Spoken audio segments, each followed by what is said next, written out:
我係宇 Sir 咧，今日同大家介紹翻一間美股公司咧，就叫做 Johnson & Johnson 啦嚇。咁首先介紹下 Johnson & Johnson 做咩業務咧？咁佢最主要咧就係一間咧就銷售處方藥啦，同埋醫療器材嘅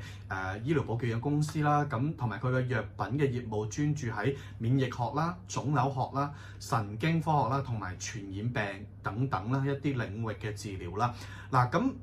Johnson & Johnson 咧，其實佢嘅醫療科技嘅業務咧係銷售用於最主要係外科手術啦、骨科啦、視力保健啦，以及咧其他醫院診所環境當中需要嘅一啲嘅產品。嗱，首先同大家再睇睇啦嚇，從股價圖表上面嘅走勢圖睇到咧，其實 Johnson & Johnson 咧其實出現咗一個咧就上市股價突破呢一個下降軌啦。咁而家股價大約觸破喺下降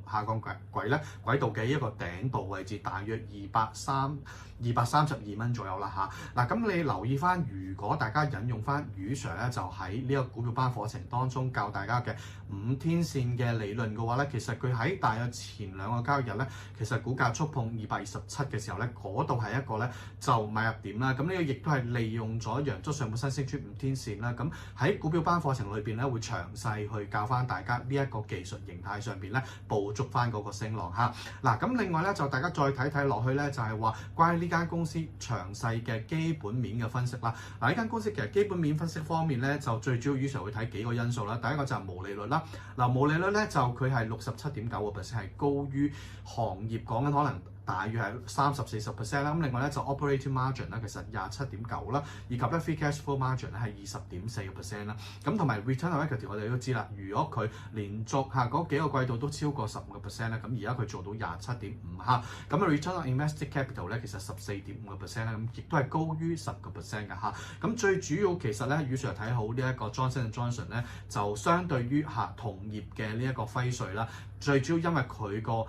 risk 同埋 return 個 ratio 會比較高，咁呢個 concept 咧就係我哋一啲專業名詞叫做 Sharpe ratio 啦，比較高。原因就係因為 Johnson & Johnson 嘅管理層喺嗰個管理營運上面嘅一致性同埋穩定性有好大嘅關係啦。從估值嘅角度去睇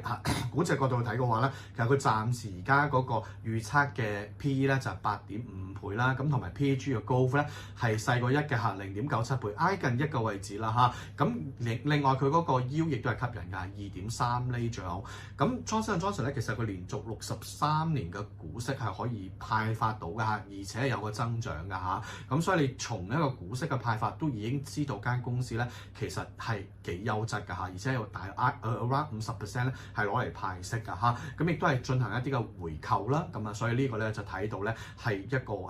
優質嘅企業嘅其中嘅象徵啦。咁大家如果對美股嘅投資有更多嘅興趣，咁可以歡迎大家咧購買宇 Sir 嘅一個投機者的價值呢本書啦，或者裝翻宇 Sir 呢個股票班課程啦。今日講到呢度，多謝大家，拜拜。